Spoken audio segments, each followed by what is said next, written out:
Hi, CJ. Welcome to the Day One podcast. Thank you.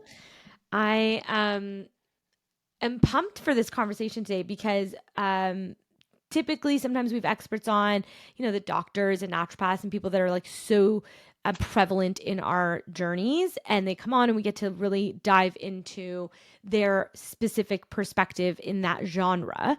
But what makes our conversation really unique today is that I've never spoken about this before as a modality in the fertility world. And I know how impactful this work has been for you. And so it always gets me my juices flowing when we have guests like you come on and kind of open up our minds in terms of new ways that we can support ourselves throughout the journey. So I feel like I've just been talking, like beating around the bush, like I need to get into it. Talk to us about who you are, what you do, and we can then kind of go into your own even fertility story and get the ball rolling in terms of it all. Sure, you bet. Thank you. Yeah, so I'm CJ, and I am a mindset coach, but I also am a nervous system expert. So I study a system called neurosomatic intelligence, which works with applied neurology and studies the link between our brain and our nervous system. And what's interesting about our nervous system is it's obviously very complex, but if you're going to boil it down and make it really simple, it's an input output based system. So it's receiving all these inputs from just our environment, our behaviors, like our specific wiring within the nervous system. What are we sensitive to or not? It's receiving all of this, like literally like 400 billion pieces of input per second we are exposed to. And our brain and our nervous system cannot come anywhere near absorbing that amount of information that we are exposed to all of the time. But with neurosomatic intelligence, what we do is we create new inputs. We create new positive inputs at the level of the nervous system. And because the nervous system is input output based, that creates new outputs. Now, you might be wondering what an output of the nervous system is. Like literally everything that we experience as human beings is an output of the nervous system, like our sense of hunger and our, you know, when something hurts, pain, headaches, nausea, dizziness, and nausea. I'm following. Um, Insomnia, like anxiety, depression, like literally our nervous system is running our life. And if you're a human being, you have experienced trauma. Uh, you may not remember your trauma. Even the act of being born, though, is a trauma for both the baby and the mother, however, the baby is coming into the world. Even if it's the most peaceful, like woo birth situation, it is still a trauma for that baby and that mother because it is just completely new experiences. And for the baby, it's like all of a sudden out of this like environment it's known for its entire life and just out into the world, right? So we all have trauma, and the trauma is not the event that happened. The trauma is not the birth. It is the way that our nervous system responds to the energy after the event has happened. And that trauma continues to live on inside of our nervous system until we are able to move that trauma through our bodies somehow or help our nervous system create a newfound sense of safety. And our brain is so smart because it learns from our nervous system. Our nervous system is constantly delivering data to our brain. And over time, the brain learns that the world is safe or it's not safe. And when we've had a number of traumas, and they can be big T traumas or little t traumas, but when we've had a number of traumas that compile over time, our brain and our amygdala in the brain, which is the specific part of our brain that sort of like tells us if something is safe or not safe, or tells our body to like go into fight, flight, or freeze, it changes with time and repetition of traumatic experiences that are not resolved. And often we get into these patterns where we continue to make choices in our life too that bring about more and more opportunity to experience and relive these traumas. And so what happens is our brain starts to believe that our world is not safe. And that creates all these different outputs in our nervous system, where our nervous system is now responding as if we are in a life and death emergency, even for like the little stresses that are happening in our day-to-day lives. And this can wreak havoc on our health, on our wellness, and obviously on our fertility. If your body is feeling like it's not safe, the world is not a safe place to be, it is not thinking about doing the things it needs to do, like biologically, to create another vulnerability for you. Because having a pregnancy and having a newborn baby it's probably the most vulnerable time in a human being's life. So for me, nervous system support has been everything, because I, like any human, have trauma. I have experienced quite a few big T trauma events, and also grew up in a very covertly abusive home. So there was like a lot of little T trauma stuff that I have had to unpack as well over the time. And when I started practicing the neurosomatic stuff, that's when I started seeing like the really huge changes show up. Mindset is awesome. I'm a mindset coach just like you, and I love mindset, and it is so important to think in a certain way. But also, if we are not using preventative health strategies and healing strategies at the level of our nervous system, our subconscious mind cannot accept the new mindset path. It cannot create the new neural pathway when it is busy trying to stay alive. So by practicing the neurosomatic intelligence, what we're doing is we're creating safety at the level of the nervous system, so that our brains can better receive the new mindset and the new direction we're wanting to change in our life at the level of the subconscious. Because it's one thing to desire it consciously, it is another to rewire the subconscious energy and the beliefs and all of that that is actually the root of the problem. Wow. I have so many questions that are coming up for me, because I think what you're saying is there's a block basically at the subconscious level from all of these traumas that this work is meant to unlock or release or take pressure off. So then when these new ideas or concepts come at you, you're able to accept them. Is that, am I like saying that back correctly? Yeah. Our Okay. nervous system is intelligent. Yeah. It is Yeah. its own intelligence, and it is like I broke it down to make it simple as an input output based system, which it is. That is a very simple concept. You put in an input and it Yes. puts out an Yes. output. But it's also so complex and so under researched for most of humanity that it's actually just right now that scientists and doctors and researchers are figuring out the intricacies of the role our nervous system plays in literally everything. And the more they find out about it, the more we realize it is the end all be all. And it, to me, the nervous system is where spirituality and science collide. Hmm. I feel like when I put my fertility lens on this, I'm like, okay, like I've had small t and big T traumas in my own personal journey with loss and late term loss. And I mean, you and I have talked offline so much about this, and um this concept, and I hesitate to say it out loud, I think, because I get, like, I'm just being totally honest, like I get anxiety thinking about this, because I'm like, oh my gosh, am I blocking myself from getting pregnant? Is it that it seems like too easy of a concept in this world where like science is seems like the silver bullet, and when the science starts to not work necessarily for your case, um it feels like there's no way this could be it. It feels like we've been in some way, brainwash is too much of a harsh word, and I don't want to say that for people that are listening that are on their intervention journey, myself included in this.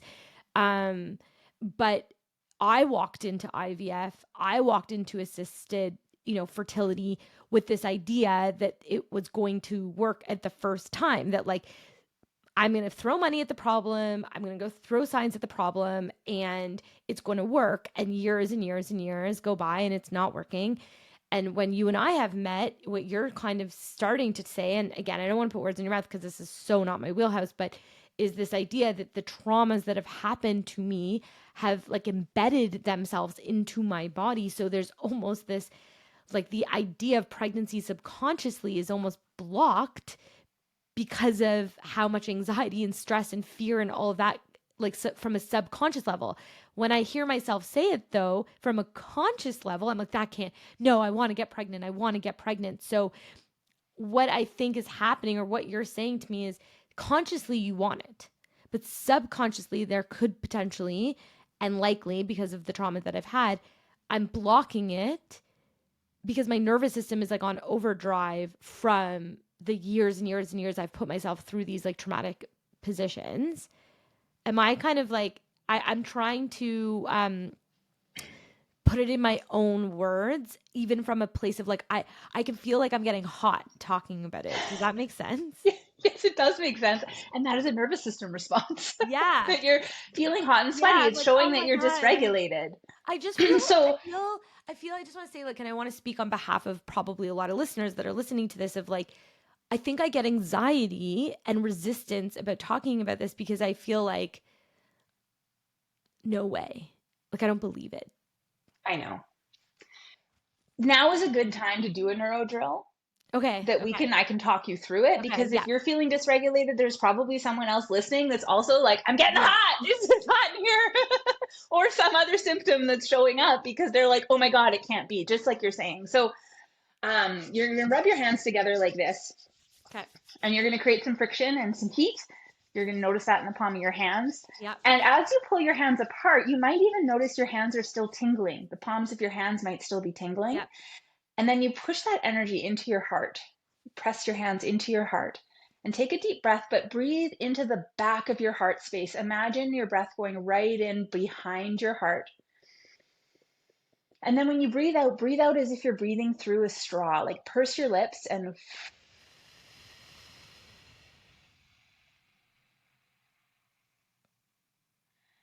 try and make your breath, your exhale, like 2 or 3 times longer than your inhale. And then do you notice a feeling that comes in? Like, I notice kind of a melting feeling that sort of starts radiating out from my heart. Immediately, my nervous system starts to calm down. Yeah. My, like, I just want to be so real because I think there's so many people on this, and I know you're so open to this kind of conversations of like, this feels really good when I do it, but I'm like, I'm never going to do it. Do you know, I get in this like phase of like, is it, I'm never going to, like, I get into, But do you know why? Do you no, understand why that is? no. So, from a neurology standpoint, it's uncomfortable for you to feel like you have a regulated nervous system because you're conditioned to operate in Yes. fight or flight. Oh my And God. that's I'm really actually getting essentially what, emotional you saying this to me. Yes, that's how I feel.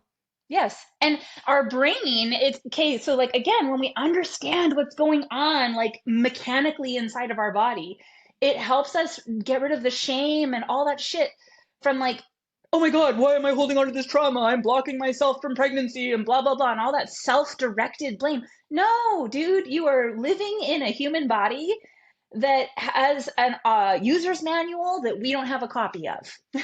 Most people do not have a clue how their brain and their nervous system works. It's not taught to people in a way that is in layman's terms that people can like understand.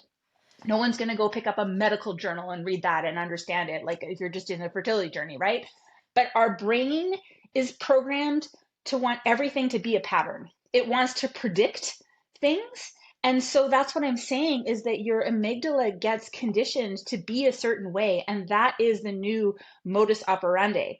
And in order to change it, It's repetition over time with these drills, and it's creating safety around feeling regulated because it is a threat to your brain when all of a sudden your nervous system is like calm and cool and collected. If you're used to always being on edge and like waiting for the next thing and whatever, your brain's like, whoa, whoa, whoa, this is too good to be true.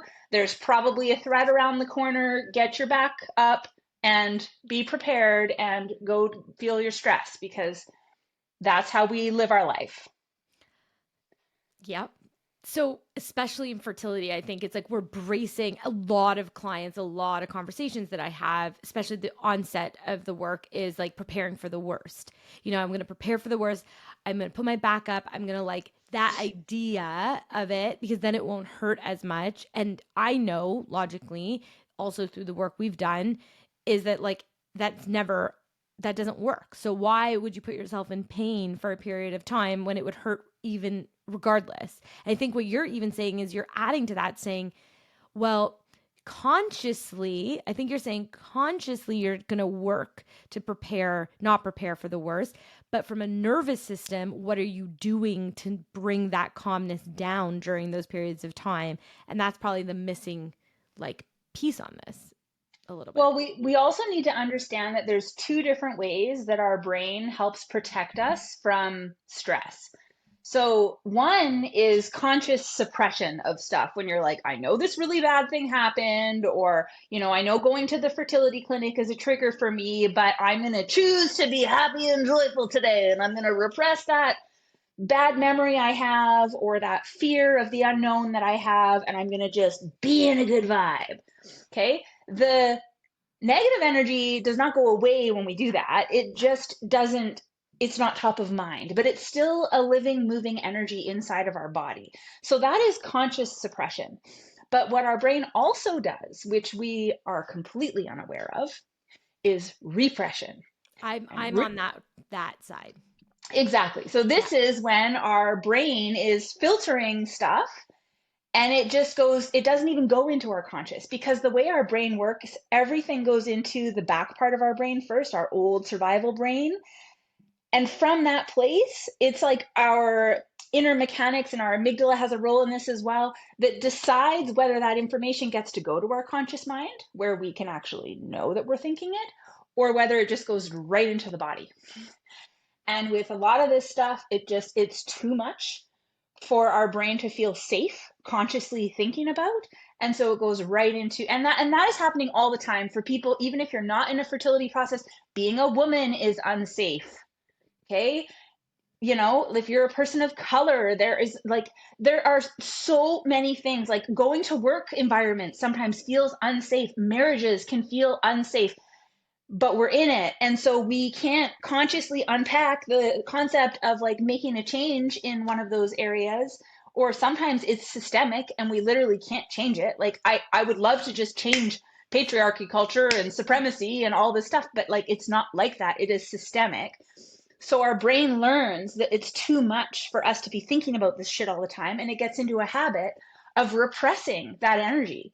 So even if you're not aware of traumas or dysregulation in your nervous system, we are all dysregulated. And the other thing is that dysregulation, it actually causes deficiencies in how the body works. You can change your vision through neurodrills. You can change your hearing through neurodrills. Like, it's absolutely fascinating. You can change the composition of your body. Like, for me, one of my body's like safety things is to hold on to weight, because when I was in my fittest, most like beautiful, what the magazines tell us we should look like era, my body was not safe and predators were hurting my body. So now I find it really challenging to release weight, even though I've been working out with a personal trainer for like a year and a half. There's been no change in my body. And that's just showing like, and even though I'm doing neuro drills, like it takes time. That's one of the big ones for my body. That may not be a thing for the next person's body. That might show up in a different way. Some people, for example, have a lot of anxiety, but if you ask them, they're like, oh, I'm not anxious. But their way their anxiety shows up is that they can't rest.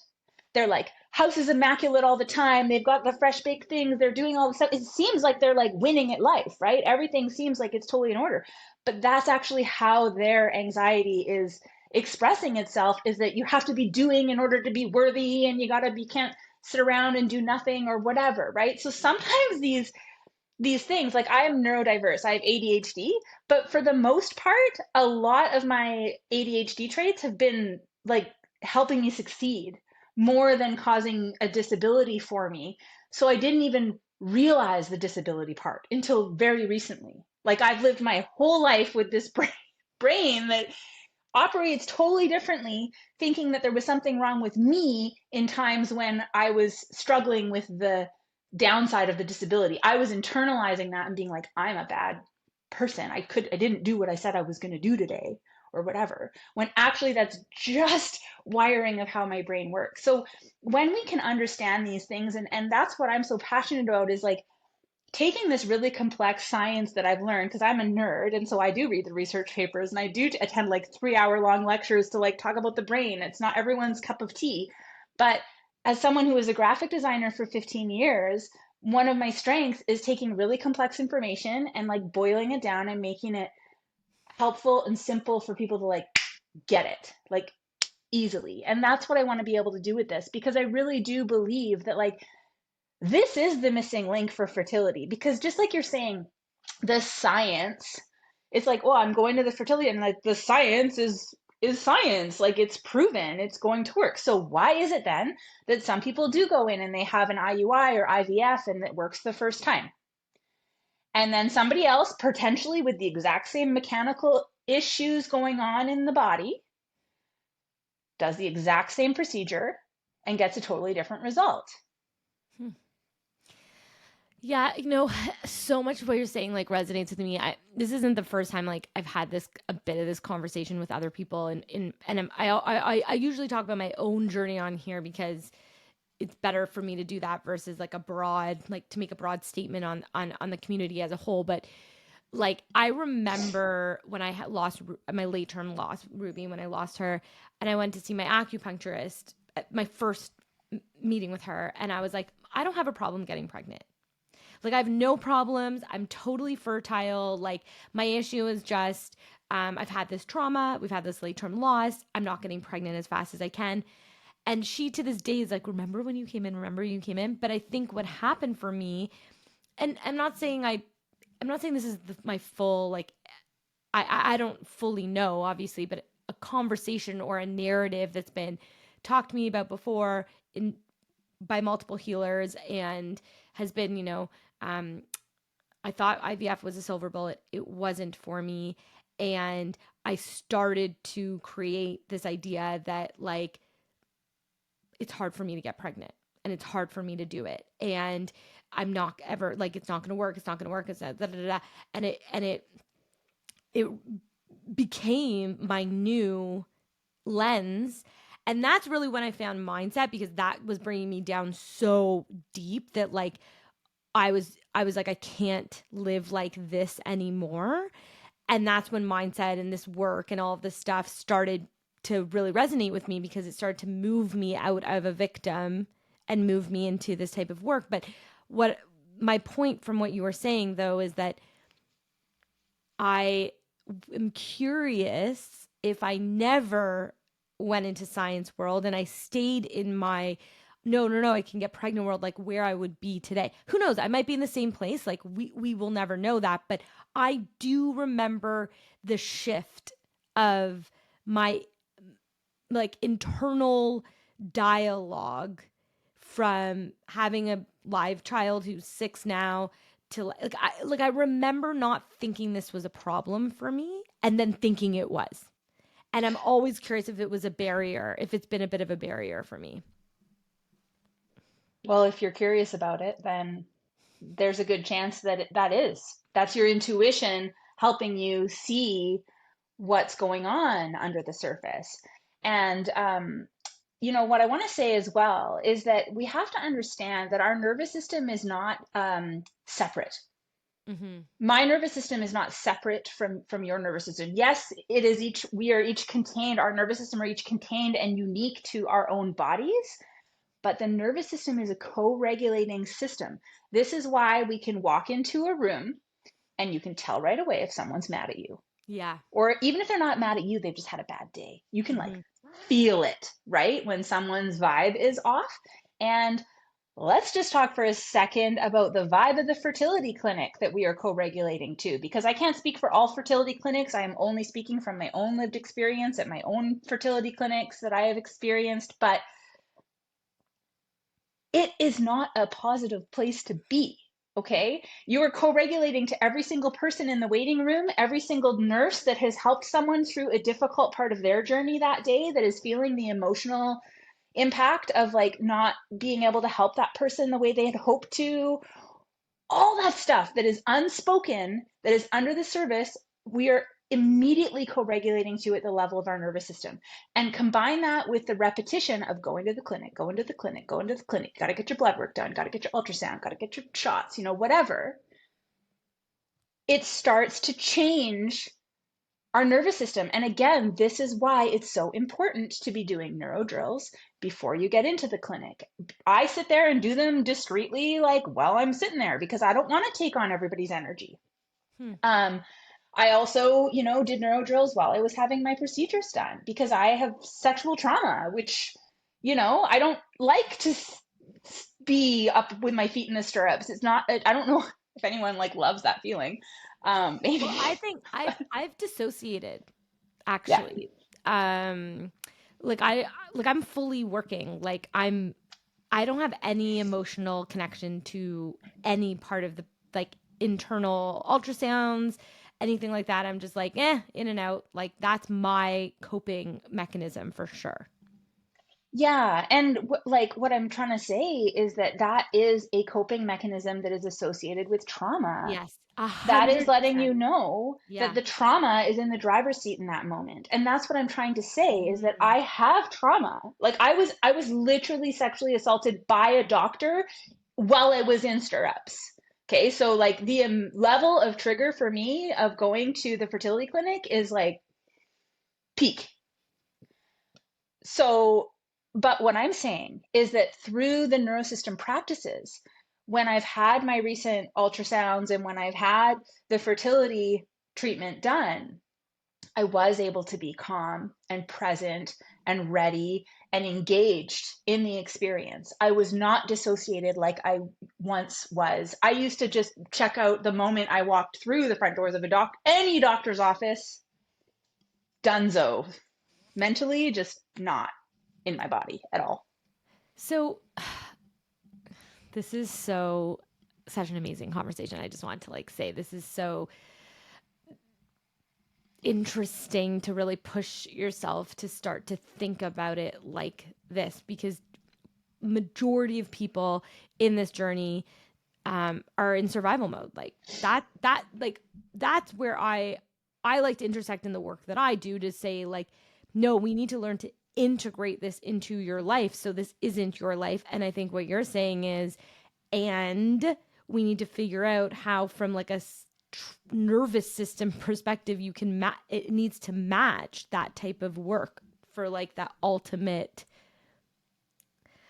okay, I was gonna say ultimate survival through this, but like in a using survival in like a more like what other word would you say? Like survival, Well, not, it's a lot of you know what I people mean? really want to have a baby because it feels like it's part of their purpose in Yeah. their life experience. Like so it's not just survival. It's like that's what I'm here to do. If I'm not going to be a parent, like what the fuck? Yeah.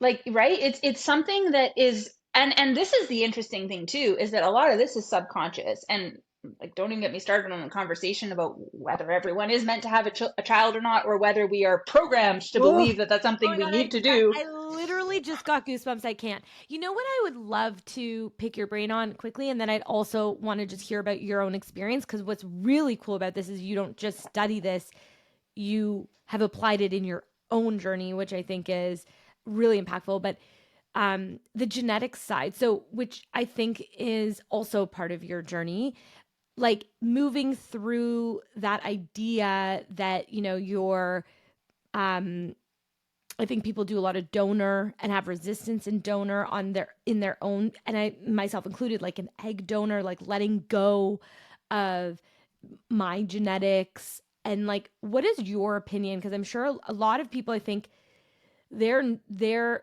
nervous system goes like on high alert when their doctors, or you think about surrogacy, or you think about third party basically.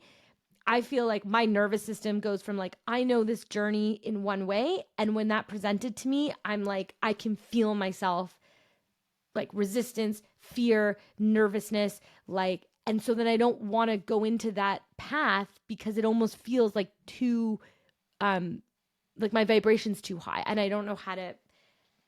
Is that a calling that it's the wrong path? Like, I think I just want to throw that out to you about your thoughts in that realm.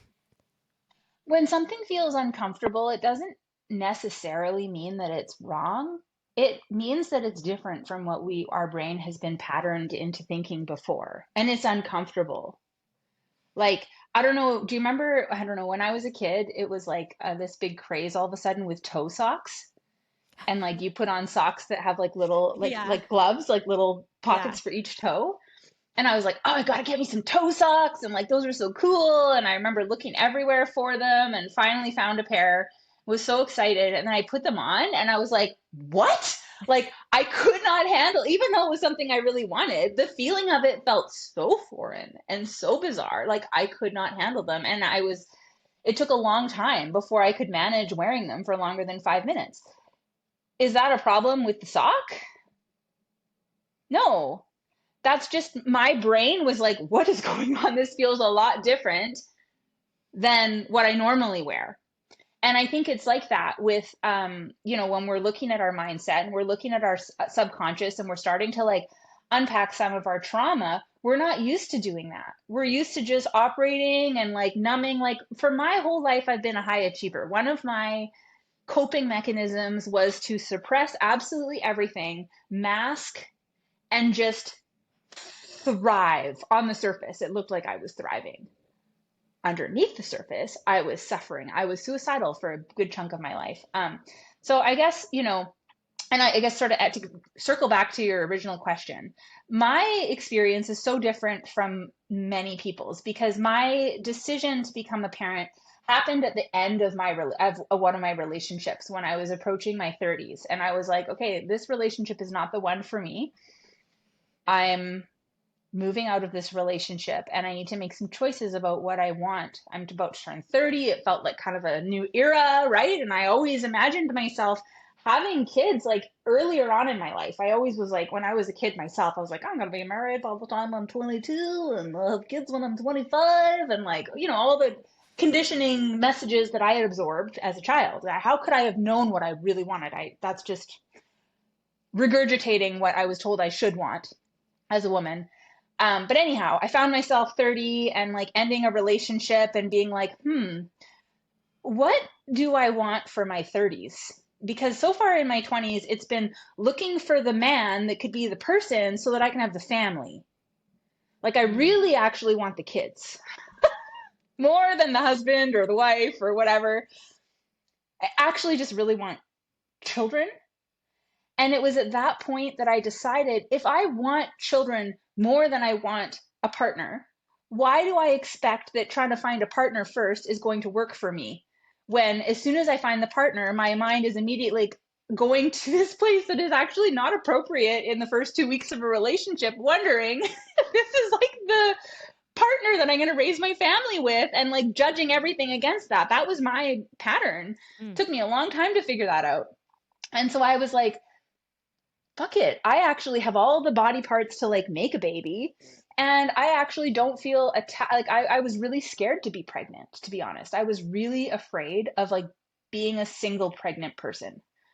So I was like, but I would be really cool to adopt. Like, I'd be really open to adoption. So I started, and it was like a 3-year process, jumping through all the hoops. And, I was matched with birth moms and stuff like that over that time. And, plans changed. And as they do, it's also not a linear process, just like fertility. It's not like, oh, sign me up for a baby and you're taking one home in a few months kind of situation. So that was its own roller coaster. that I'd already gone through. And for me, I just drop a little trigger warning here about SA.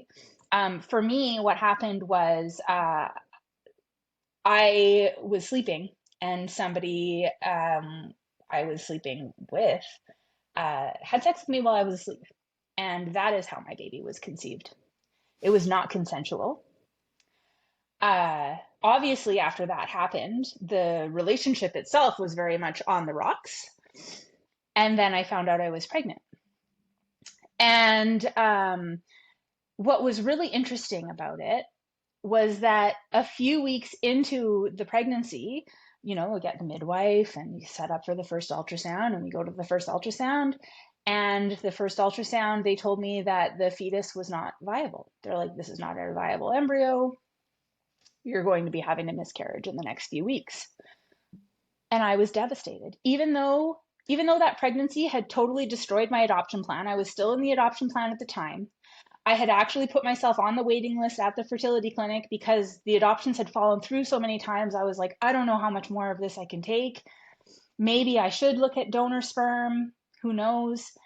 That was one of the reasons why I wasn't having sex with this person, because I was saying to them, like, I'm not on birth control. I'm about to start this other journey. Like, we can hang out and have fun, but like, this is the boundary. So it was really interesting because when I found out that I was going to lose the baby, all of a sudden I was like, no! And I just like had a moment. I went down to the ocean. I've told you this before on our private calls. But I like started yelling at the universe that like this is not happening and I'm having this baby no matter what, and blah blah blah blah. And I just like was so emotionally invested in this outcome. And I went home, and kind of a couple weeks passed and I still hadn't had a miscarriage. So they sent me back to have another ultrasound, and they're like, huh, I don't know. It seems fine now. The embryo is fine. We need to adjust your due date because the embryo is now 2 weeks later than what it should be based on your cycle. But I guess it would be a fetus. The fetus. whatever. Yeah, it's like it Yeah. was like eight Yeah. weeks, Yeah. Yeah. Yeah. Yeah. right? Yeah. Whatever it Crazy. is, that Crazy. little Yeah. tiny little sea monkey in there, all of Yeah. a sudden was like thriving again. And I was like, huh, okay. So that baby ended up being born on the due date that they changed it to that session. And then, obviously not a great situation with co-parenting there. So when I decided to have a second baby, it was like for sure going to be a sperm donor. I was like, I can't risk, like, there's been a whole bunch of other traumas related to co-parenting that I'm not going to get into, but it's been a journey. And anyone who's co-parented with um, somebody who has mental health issues they're not willing to address can attest to this. It's been a journey and an expensive one dealing with all that. So I wanted to have another baby still. And of course, it was like sperm donor. So there was no resistance for me in choosing a sperm donor. Um, I narrowed it down to a few and actually chose based on the sound of their voice. And like they had like voice messages that they had embedded in their profiles. So I was able to like hear their energy. And when this one person was talking, I just started bawling my eyes out and was like, this is the one. I'm choosing this one. So I chose them. I was only able to get 3 vials in Canada because it was an American donor and Canada only had 3 vials of it. And they told me to buy 6, but I could only get 3. So I bought the 3 and was like, well, it's going to be 3 strikes and you're out if you're not the right donor. So again, like the emotional attachment to that side was like, well, I believe it's going to be this person, but like there's plenty other donors to choose from. So I did. The first time I for sure thought I was pregnant. And something happened. I never got a pregnancy positive test on that one. Something happened though. My period was like a few days late. So, and it was like really painful compared to a normal period for me. So there was something going on, I think, in there that time. The second time, nothing. It was just like a normal period. I had tried an IUI with a trigger shot the second time, thinking maybe we just missed the timing. I'll do a trigger shot this time. Third time, I was really depleted and just kind of in surrender mode and was like, look, either this thing's going to work or like I'm taking a break from fertility for a bit and we're going to like go to Disneyland or something. And of course, that was the time that worked, when I was in full surrender and like not anxiously trying to like force it into happening. Was just like, hey, I'm here to receive, ready for it. And if not, like, moving on. And so anyways, then I had my second baby, who, by the way, I also manifested a 30-minute home birth with her, even though I had been told by the midwife and the OB that I was not allowed to give birth at home. This baby didn't give a rip about those opinions and just came so fast there was no time to get to the hospital. So that was also really cool, because again, I only bring this up because the energy. So my first birth with my first baby was like mega traumatic, real bad.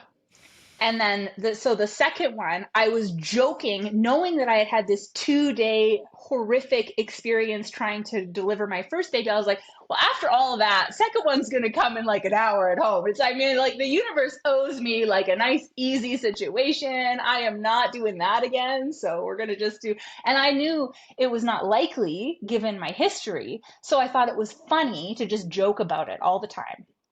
And it's the energy of being repetitively saying something but not being attached to it, and just saying it in like with joyful enthusiasm and like, wouldn't that be cool? That is the energy of manifestation. But the problem is, when we are dealing with the fertility clinic and you have to jump through all these damn hoops and deal with the like energy. It's not the people. Like, I do believe there are good people who are in there trying to get pregnant, and there's good people in there trying to help facilitate this happening. But there's this trauma being exchanged from everyone. And so it kills the vibration at which we're taking the action. Yeah. And as we know from like Bob Proctor's stick person, if you teach this in your mindset, it's not about how consciously we want something. It is about whether we are subconsciously able to receive it. And doing the neuro drills creates the frequency at which you can accept the goal. If you're not working with the nervous system, you can tell it all you want, but it's not going to receive it and change that paradigm easily, because the nervous system believes that that's not a safe choice for you, and your brain's number one job is to keep you alive. And so far, not being pregnant is working 100% of the time, because you are all alive listening to this podcast right now. So your brain is like, oh no, this is working. Like, why would I take on that risk? Because like what I'm doing right now is working. So the way to change the way your brain is making decisions is to change the data the brain is receiving from the nervous system. When we change the inputs at the nervous system, it changes the outputs that are being delivered to our brain. And when the brain has new data, it makes new functions happen in the body, and it creates different experiences. I was just going to say, because I get this question asked a lot, which is like, well, how do I say something I don't believe?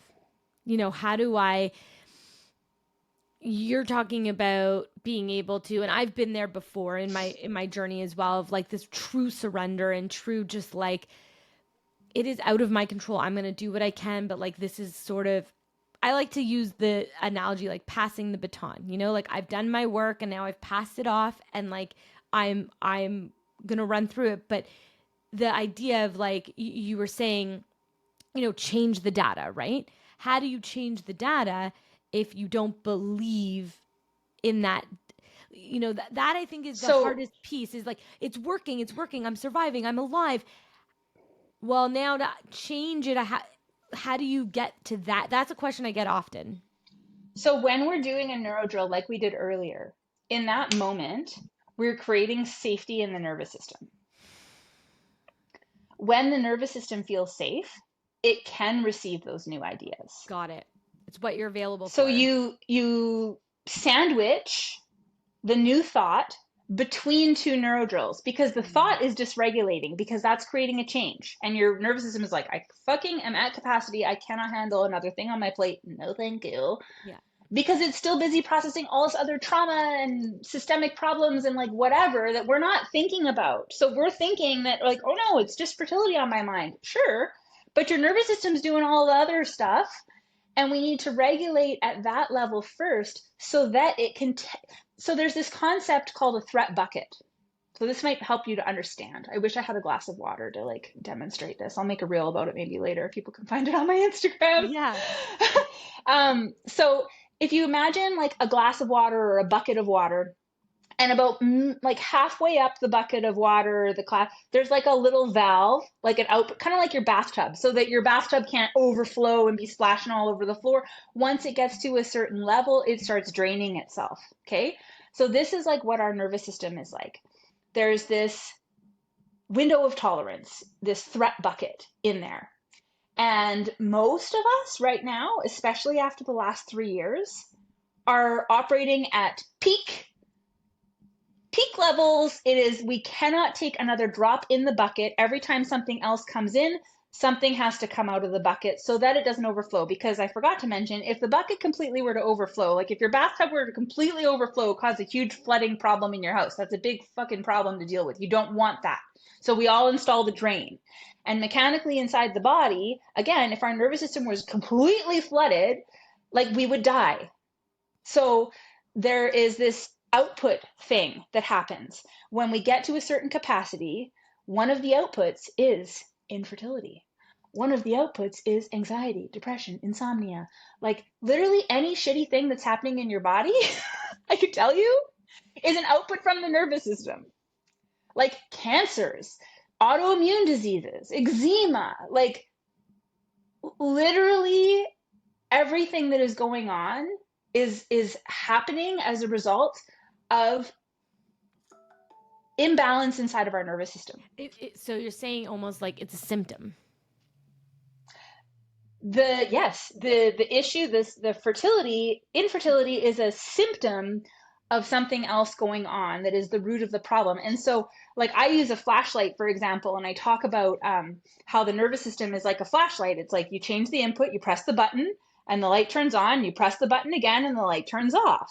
So if you imagine when the light's on, that's like, oh, I'm at max capacity, it's too much, it's an alarm bell situation, and we're operating with our light on, and then the medical community comes along and puts like medicine, say it's like painkillers, to reduce the amount of light that is coming through the flashlight. Like if I were to put a cloth in front of a flashlight, it's going to change how much light is coming through, but it does not change the fact that the light is on.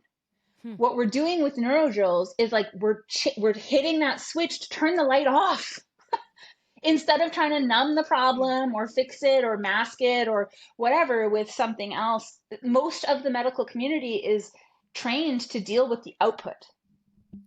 We react to the output, but instead we want to proactively change the inputs and then the outputs take care of themselves.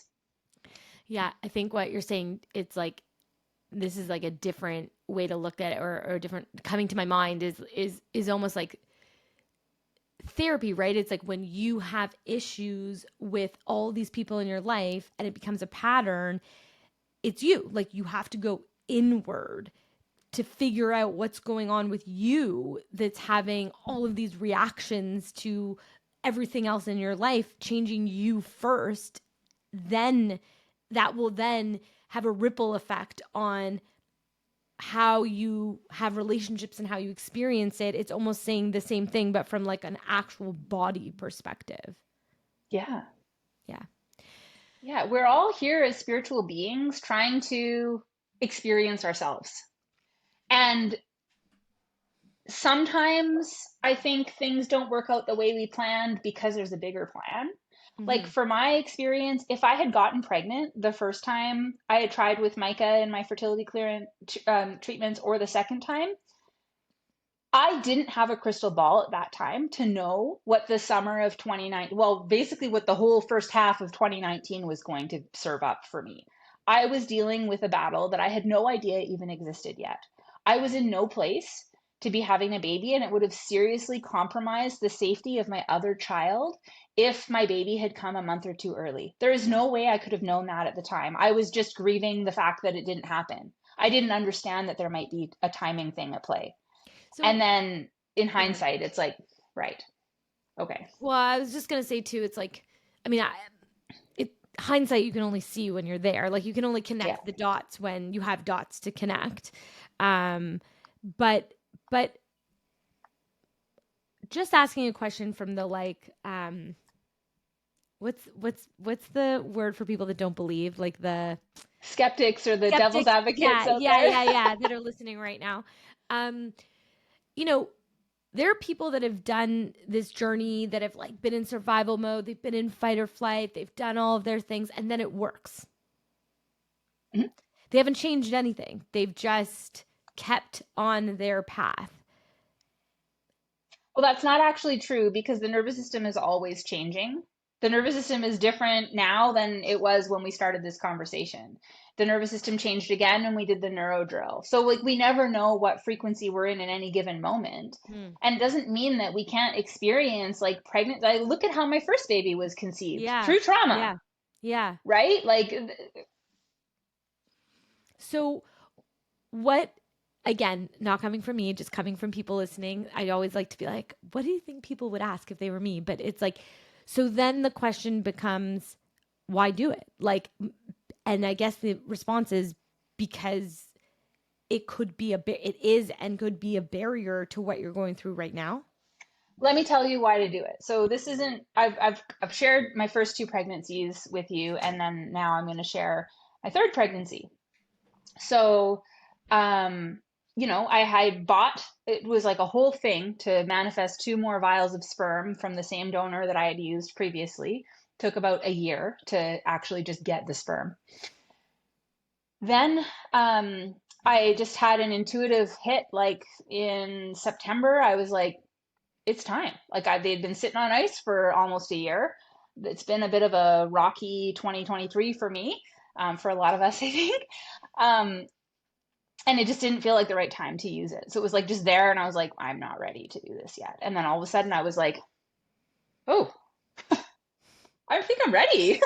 I think it's happening. Like, I think I'm going to do it like this cycle. Like, I literally decided on like a Monday or a Tuesday, and then had like the IUI on the Saturday. And I was using the neuro drills even through the decision making process of like, am I doing this cycle? Am I rushing into it? Am I, I was planning because I only had these two. My other two children were conceived through natural IUI without any super ovulation or any of that stuff. But because I only had two vials and because I'm also 40 years old now, I thought, what might be a good idea to think about doing super ovulation just to like bump up the number of eggs and bump up the chances of having a viable egg so that, I have a healthy pregnancy and all that stuff and a healthy baby at the end. But I had missed the window to do the super ovulation because I had already had my period. And so I said to her on the phone, the nurse, I was like, what if it was easy? Like maybe I'll just try a natural cycle. Like my other two babies were conceived that way. Why am I assuming that it won't work this time? So I went in. I did the neuro drills before. I did them during. I got back in my car, and the song playing on the radio is Ace of Base. When do you hear Ace of Base on the radio? I love Ace of Base, but All yes. that you want is another baby. I'm like, what? That's the song? Like right after this, like this is for sure working, right? So I'm feeling so good about it, whatever. And then sure enough, positive pregnancy test on the first try, right? And I'm like, oh my God, okay, this is the only thing different that I've done. And like now my body is ready to receive the very first time. That's amazing. So feeling great about it, feeling great about it. Go have my first ultrasound, and I'm sitting in the room. So this is what I'm talking about in terms of like the co-regulation that happens in the waiting room. So I'm sitting there in the waiting room, and everything's happy and jovial. And there's like another couple, like a girl with her mom and another couple together there, and I'm just there by myself, and everyone's like happy-go-lucky. And the other person they had their turn first. So they go in and they have their ultrasound, and I see the first person come out, and she's like pretty stone faced. But as soon as she walked out into the hallway, I heard her just like fall apart and was like, oh God, that was not a good ultrasound. Okay. So then the second person goes, and they come out and they're like bawling their eyes out before they even walk through the waiting room. And I'm like, oh, Jesus, two in a row. Okay. So now it's my turn. So I walk in and I say to the doctor before I even get into the room, I'm like, listen, I saw the faces on those last two that just came out of here. This right here is going to be a good ultrasound. Okay. This is going to be a happy and joyful time where we're going to just see how much my baby is thriving. Okay? And he's like, yeah, cool. I love your vibe. So I get in there, I sit down, he's like, does a topical ultrasound, and hear him go, hmm. And I'm like, what? And he's like, well, I'm not seeing an embryo. I'm not seeing a yolk sac in there or an embryo. And I'm like, what? Like, I'm for sure pregnant. I just did another pregnancy test this morning. Like, what? I'm like, and then I'm also said, you know what? This happened to my first pregnancy too. Like, there was something weird, and they thought, well, this isn't a viable pregnancy. And then 2 weeks later, it was like completely fine, right? So I leave kind of just like, kind of rejecting what he said and just sort of like, this can't be right. And then I go and he's like, well, just go do your blood work and let's just see what your levels are at. So I go and do my blood work and they're still like in the range of what they should be for that week. So I'm like, okay. Then I go do another blood work on the Monday, and my blood work on the Friday had been like 7,000 something. And then I go back on the Monday and it's like 8,000 something. And by this point, it's supposed to be like doubling, And I'm like, oh my God. Okay. So a couple of things. We have to understand that, yeah, the process is not linear. Even with nervous system regulation, it doesn't mean that it's just a cure-all, like, oh, just go in and just get it done the first time, and like there's nothing that can go wrong with a regulated nervous system. No, but it's how we handle those moments. So I walked out of that clinic and I was like composed and was just like confused and like processing what had happened, but I wasn't in like a full-blown trauma response like I was after when I had my first pregnancy and had the Yeah. ultrasound. I was a mess. Like I was actually suicidal after that happened. I like could not handle it. And I was like, now I have a baby inside of me and it's not even having a miscarriage the right way. My body's not even doing that properly. And now I'm going to have more medical interventions and I just can't fucking handle this. And I just lost it. Right. Whereas this time I was like, what? No way. And then like as time went on, I was like, okay, like I guess this is happening. And I slowly started accepting it. And then of course the fertility clinic, their number one goal is to like manage what's going on in your uterus. That is their role. But what happens is it feels like sometimes um how do I say this tactfully? Because I do love the people that work in fertility, but what I find is because their training and their focus is entirely on the uterus and also like managing their liabilities too as medical professionals, sometimes the advice that they were giving me might have been a good idea for the uterus, but was not good for my mental health. For example, even when I thought I was having a healthy pregnancy, they were like, every single week you're going to come in for an ultrasound up until you're 10 weeks. And I was like, well, why? I've had two other babies and like I had a 10-week ultrasound and then another one at 20 weeks. Why do we need one every week? And they're like, well, some people just like to have that reassurance. And I'm like, okay, I get that as someone like if you had a lot of trauma and you just like want to check to see your baby is still in there and everything's good week to week, that's cool. But like the way they were saying it was like, well, that's policy and that's what you need to do. And I was like, but I don't want to. Because for me, the drain of making sure I have childcare and then driving 45 minutes to the clinic and then sitting in the waiting room for sometimes up to a half an hour and then driving all the way home has more cost to my well-being holistically than it does benefit.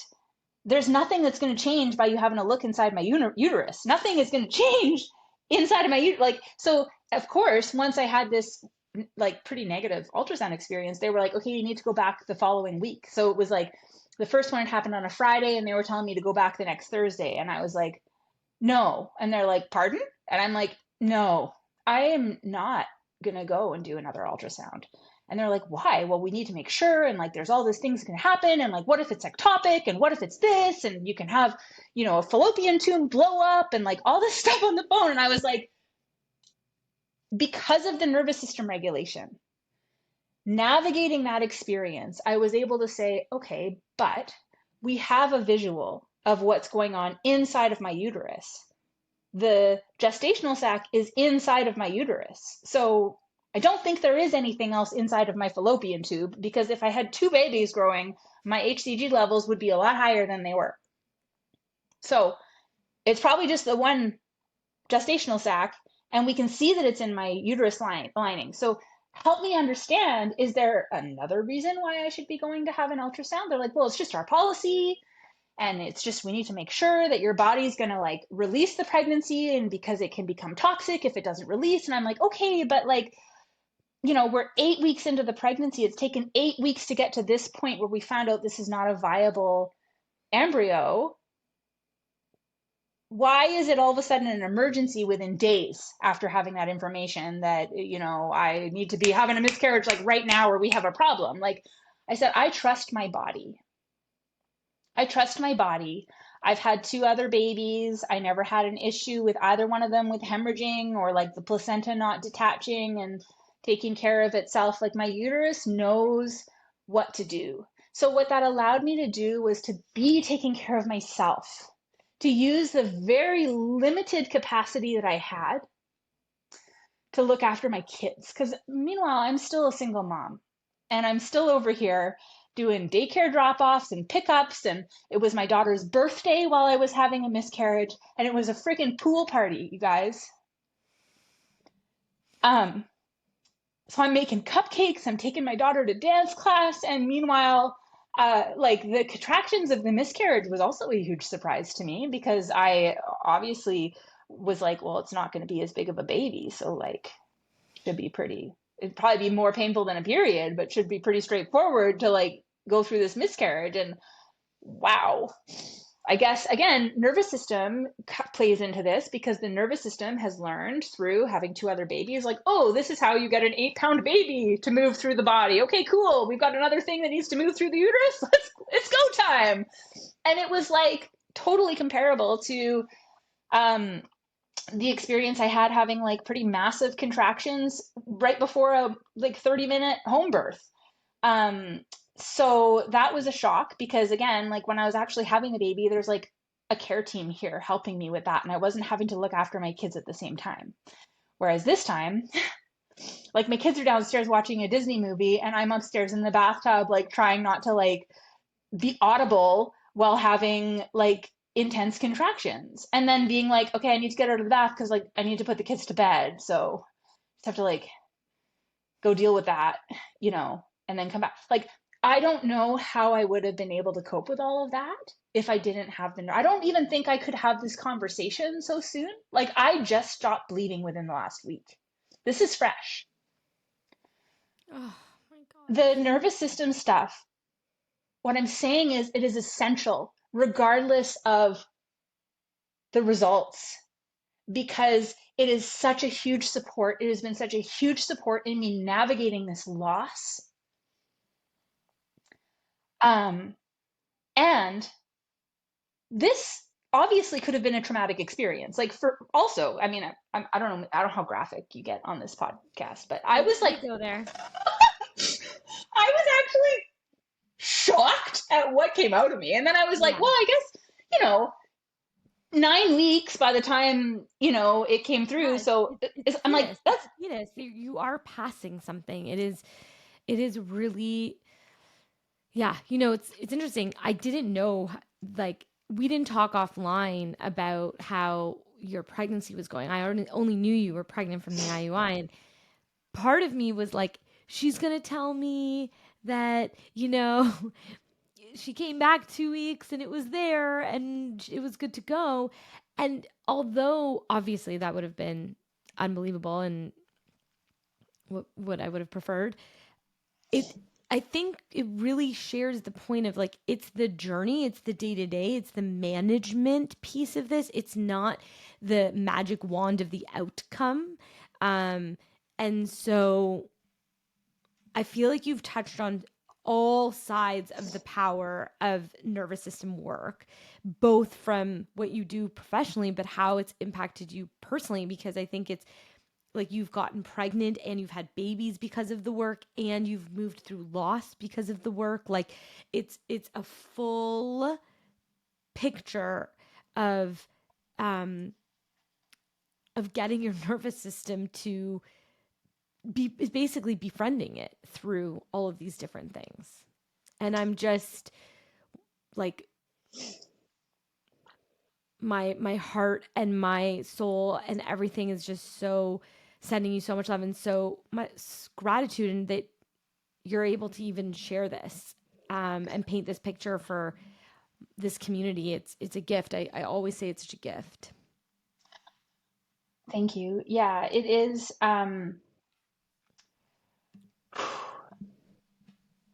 It is the nervous system regulation is the only thing that has been able to help me make that, not that this is something I would choose to like experience again. It was not a comfortable experience, obviously. It was painful as hell, emotionally and physically. It was really freaking painful to deal with. Also, I had not told my kids yet I was pregnant. So they didn't know, they didn't understand why I was such a train wreck. And so they're dysregulated because I'm dysregulated. So their behavior is like crazy. So I'm like extra with the parenting front because I have less capacity to cope with it. So in the end, I did end up telling my kids what had happened. And that was also like a conversation that I used nervous system regulation for because I didn't want to cause a trauma for them. Like this is their sibling, this is a sad thing for the whole family. They just didn't know what was going on. So I couldn't tell them when I was in the thick of my own feelings, and being able to process it and still show them like I'm sad that this happened, but I'm not like or like so distraught that like it's traumatizing for them to hear it. um and I also want to share that, um so like even though this experience was painful and I don't want to do it again, it wasn't a trauma for me. And it was really interesting for me too, watching, because we were supposed to do this recording like the Monday following that ultrasound. And I remember finishing that ultrasound being like, holy fuck, now I got to go on a podcast and like talk about this. And I'm in this limbo period and I don't even know what's going on. And then you're like, hey, I'm so sorry. I got to bump it another week. And then I got to bump it another week. And I was like, well, I guess this is the conversation that was meant to happen.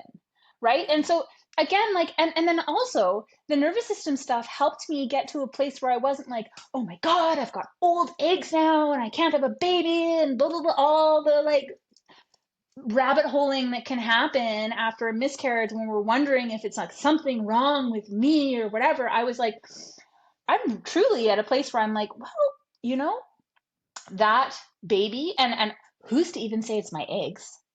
It could have been some faulty ass sperm that went in there. Like, I'm not just going to blame my eggs, 100%. right? We don't know. It could be a lot Yep. of things. Yep. So, I know that there was not something genetically viable, and I'm actually grateful because I have friends that have kids that have genetic deficiencies, and it's really a lot of Yes. suffering for that Yep. child and for the Yep. whole family. So I'm like, thank you, body. Like, this was not the Yep. divine timing, or this was not the right chemistry to like bring through what I'm calling through, but I do like my goal has not changed. My vision has not changed. I still want the same thing, and the universe knows that, and it's going to lead me there at the right time. Wow. This conversation has just been so, like, I don't know if I have words for it, but it's opened me up. I think that it's a really important and impactful conversation to have around nervous system work, because truly that is so impacted by this journey.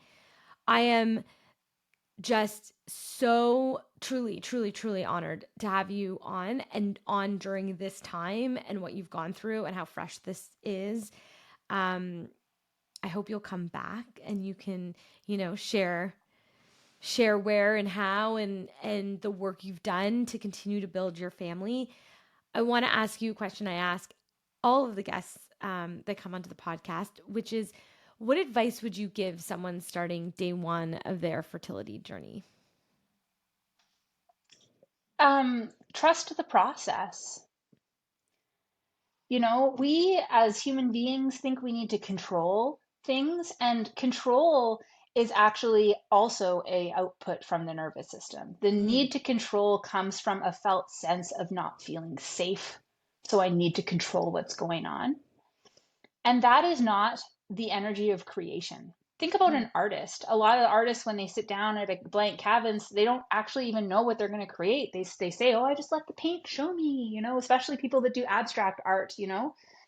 Um, it's kind of like that in life. And if we're willing to show up and just like take the action and do it with a sense of love and just harvest the gold that is in all experiences, because again, like I say, I don't want to go through that experience again, but it was like, it's really beautiful. When I look back at it, I'm like, you know what, my body did what it needed to do. I'm so proud of myself that my body, I don't need a DNC. And that's not to say that if you need a DNC you shouldn't be proud of yourself, but I just, that's something that I was not feeling good at. Like during the month of my daughter's birthday and Christmas 2 weeks later, I was like, how am I even logistically going to pull this off if I need to have a surgery right now? Like, I don't even know.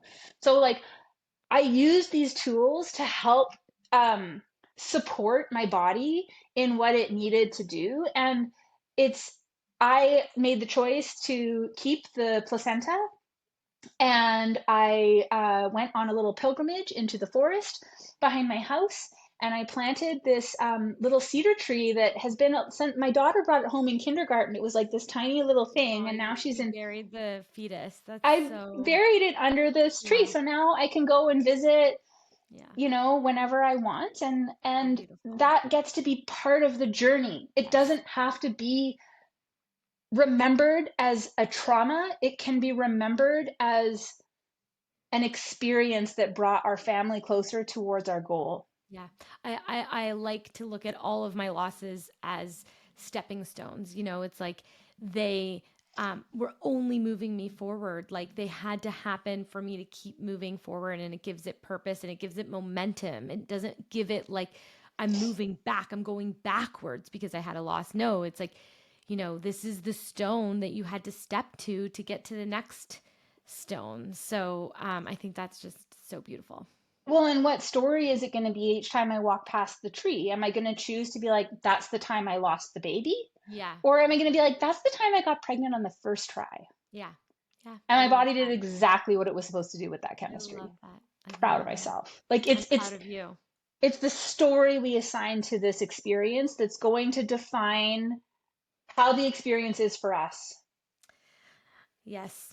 It's like I had a podcast guest come on that was like, we are mean maker machines. Like we love making things mean something, and we have a choice on what we want it to mean. And either that meaning is serving us and bringing better energy to us and telling, like, lifting us up, or it's not. And we sort of are the conductor on those stories for our lives. Right? And like, look, I know we're at time, but I have to say, like, people think sometimes I think they're misguided in thinking that all that matters is the result. I want the baby, or if it's a business success, maybe not even related, I want $100,000 business, or $100,000 a month, whatever your goal is. um, the goal doesn't actually feel the way you want it to feel if the whole process of getting there felt like shit. What happens is you have the baby and you're still in survival mode and you're still freaking out. That was what happened when I had my first baby. My first baby's crying all the time. I was in trauma the entire pregnancy, a traumatic birth, then a traumatic first year of the baby who wouldn't sleep, and blah, blah, blah. It continues. So, like, even if you're pregnant right now listening to this, do the neuro drills, contact me, let's work together. I want to put some resources in your community because we need this at every single step of the process. It's not about just getting to the place where you have the baby. That's actually where the nervous system work begins. Yeah, you you know know? what? That's one of my favorite points is like the journey matters. The journey matters.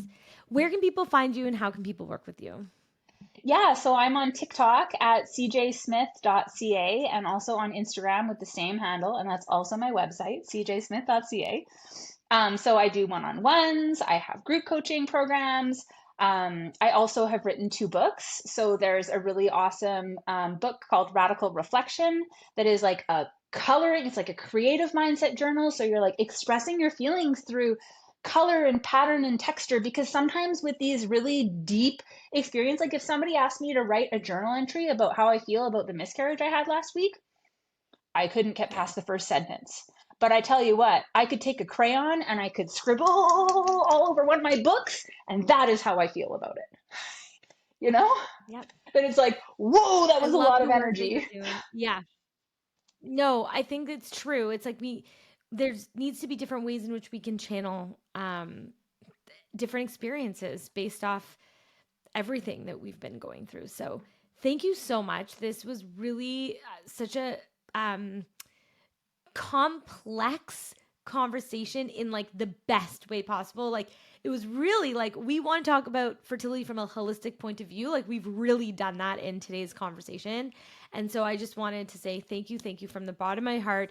I know everyone listening to this is thanking you as well. And I will put in the show notes how to find you. And I know we will continue to have you come and share, like you said, some resources inside Day One. So thank you so much. Thank you for having me.